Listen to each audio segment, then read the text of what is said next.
Hey guys, good morning.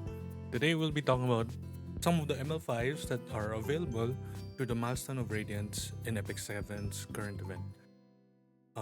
It's one of the best events so far for a new player experience, wherein you get ML5 out of 3 and you get to choose one. So do take note that some of the ML5s are not available, such as the collab unit Einzel Gown and some of the newer characters after Successor Teu. So I'll be picking ML5s based on my personal experience and how I play. I'm not particularly good at RTA, but I do play it. I still play the game daily. I do all the Guild Wars stuff, and I'm just picking the characters based on my experience and how convenient they are to own and how important they are to use, given the current meta of this April 2026. Okay, first of all, the first unit I'll pick here is Well of Light or Destina ML comparison. You can use Destina as her own imprint. She's a really strong Soul Weaver at the moment, especially when the things that she provides with her EE allows her to be able to sustain and live throughout a long combat encounter, be it in RTA. Sometimes you use her in older like PvE content, but just for to preface, ML5s are more particularly used in scenarios that involve player involvement, such as Guild Wars, Arena, and of course RTA. Okay, next. What Ruel provides is invincibility or for herself. Well, it's not invincibility. Yeah, invincibility towards herself and another ally. Another thing she provides is damage limit, which allows certain numbers of damage mitigation so they don't get exactly one-shotted. And there are multiple ways to make her repeat these skills, be it like Prophetic Candlestick or Idol's Cheer. Prophetic Candlestick being a artifact wherein it gives you -1 cooldown on her skills, and her S3 being quite a long cooldown requires something to be managed properly. Ruel is really good in GVG and in Arena as a dark bait or as a means of protecting the frontline who's going to be the bait. And the fact that she gets invincibility makes it very good choice. If you want the comfort of having an ML5 that allows you to be safe, Ruel of Light is really good. Just to take note that I believe Ruel of Light is still available in the Moonlight Blessing 1, so consider just pausing your choice when it comes to Milestone Radiance and go for the newer option, but she's still one of the strongest choice you can pick up right now. Okay, next one. Empyrean Ilnov. One of the premier tanks in the ML5 roster just because of her Indomitable buff, wherein she reduces Death Pen by a lot. She also provides cleanse through her S3. She has CR push for herself. She does injury. And just by the fact that she provides Death Pen resistance is such a good thing to have as a character. Not many buffs of that kind of nature is available in the game. The current recent one is, I believe, the Yen, who's a limited unit. But Empyrean Ilinav is one of the premier light tanks that you should really consider getting if you want to have the ease of use. Okay, next one, Maid Chloe. In RTA, she's such a hassle to fight against because of one, fixed damage reduction. Two, she gives death buff, I believe, and she has survived. Really strong unit right now. A lot of people complain about the combo of both Ruel of Light and Maid Chloe in a single team when it comes to RTA. She's still a really good option to pick just for the fact that she does all these things, especially the fixed damage reduction. Really good against people like Renak, the Pesky Burns, Pesky Bleeds, but mostly for the extra damage dealt. Okay, the next big pickup here, guys, in my opinion, should be New Moon Luna. The fact that she has Seal, Strip, and is generally played fast allows her to be able to circumvent the pesky skill 2 passives that a lot of the characters in epicseven has. You should consider getting her as soon as you can in the event that you already have the first 3 above. This allows you to play against arenas and GVGs quite easily in the event that they have skill 2s that are really pesky, like I've said before. So you can alleviate some of the RNG-ness or the pains of playing through those certain game modes. Really good character right there. New Moon Luna has been a problem since her release,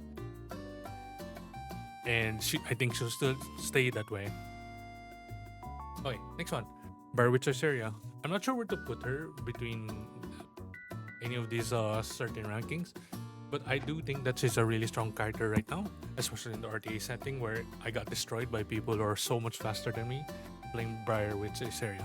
So if we're talking about in a arena GVG aspect, she's really good right now in the meta wherein there's a lot of things that revive, and her being able to cannot revive through her skill 2 allows us to play against characters such as Ras, Ruel, and Maid, and much more of the like. So another thing that happens is that she also deals does death break on her skill 3, and generally how people play her is that she plays first. It's either she plays first or she's just there to be as a means of stopping the revives, stripping, and doing death break. She's such a valuable unit at the moment, and I just place her here because I got so much losses against her when it was in the previous season RTA. Okay, Tiffany the Baltis. She's always been really strong. She got a little bit weaker as of recent because of characters such as New Moon Luna, who gets a little bit more priority, but she will always be strong up to this point. The thing that she provides is really beneficial for both her team and very detrimental against team enemies that have resources such as Fury and Focus. So her skill 3 alone provides vigor, pushes, and she has an innate stealth, so she protects herself in some means. She has a double attack when she has vigor, and just for the fact that she has resource reductions allows her to be a really viable pick, especially with characters that have primarily important resources such as Afternoon Soap Flan, Marsetti, Urban Shadow Shoe. Well, a lot of characters. Even Long Crescent Bellona with her changes for Fury. She's such a good pick. You don't necessarily have to have her as fast as possible, but the fact that she provides all these things through her own kit alone makes it a viable pick and thing to consider.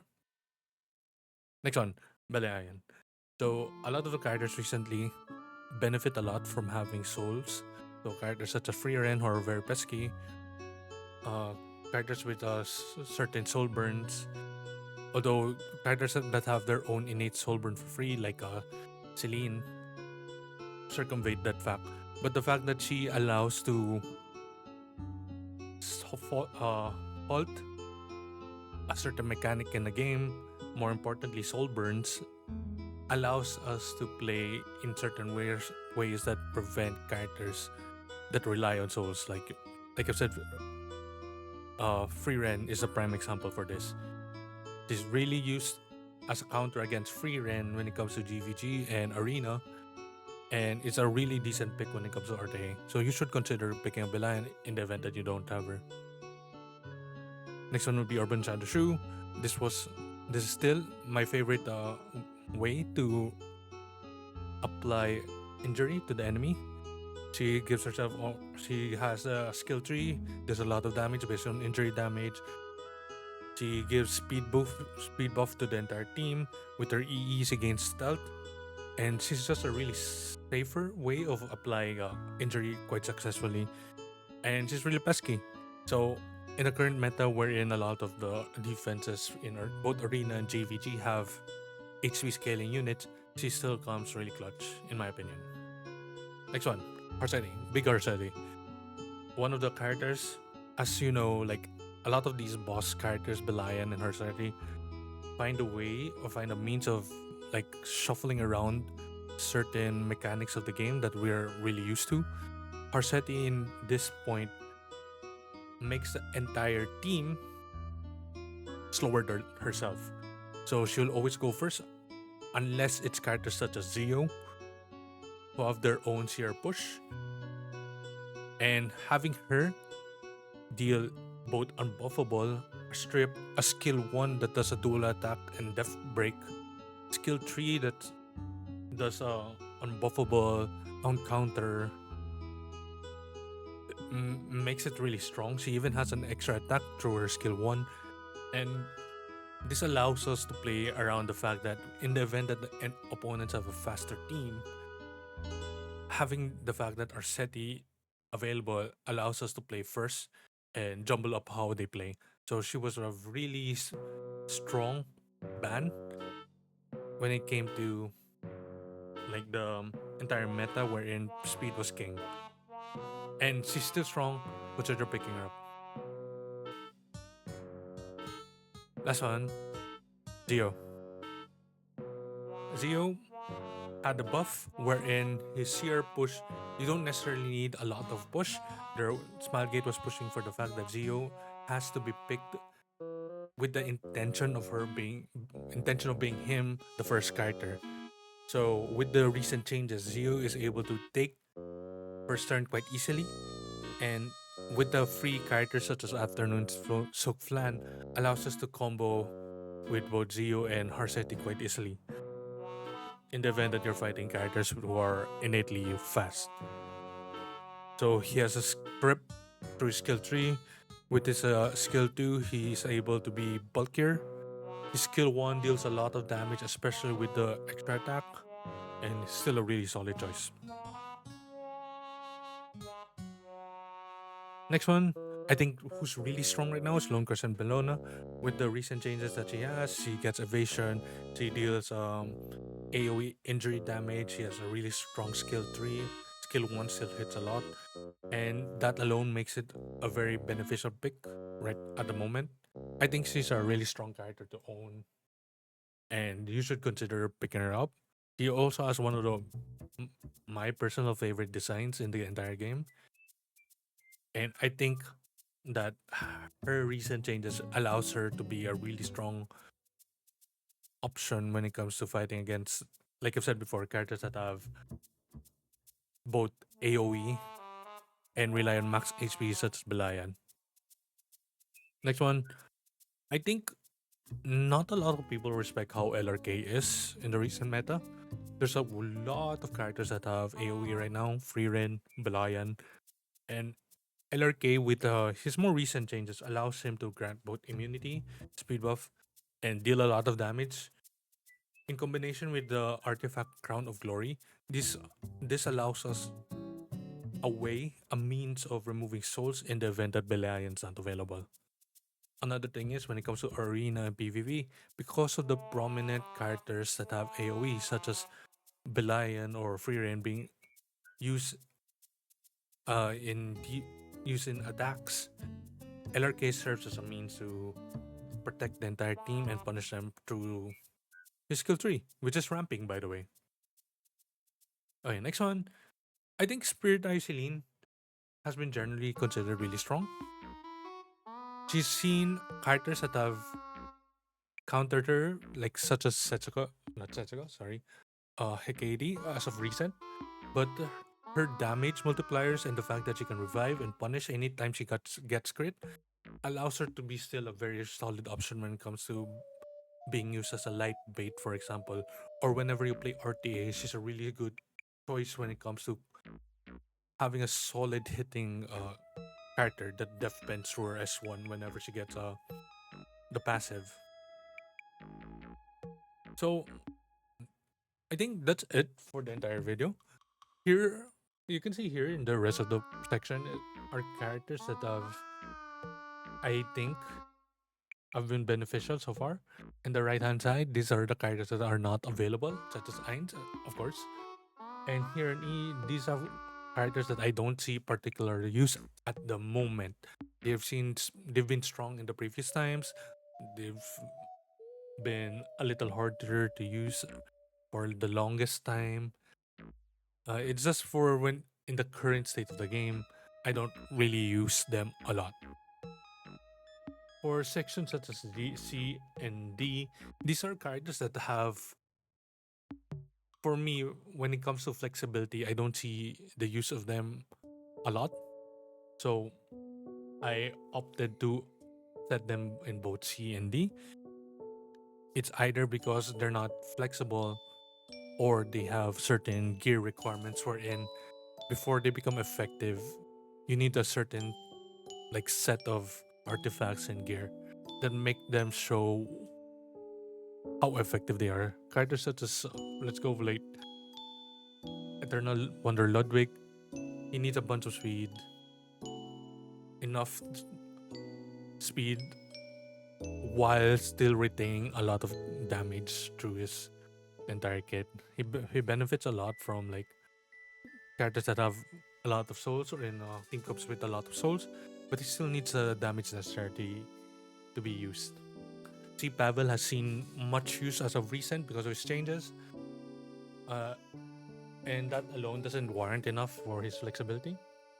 But I still think that all these ML5s, at least from S to D, have their own uses, and it being your choice as a card player should be the number one option. It should be either your waifu, husbando, or you just generally need them as a character. Okay, so that's it for the video. Thanks for coming by, guys. Appreciate you all. Have a nice day.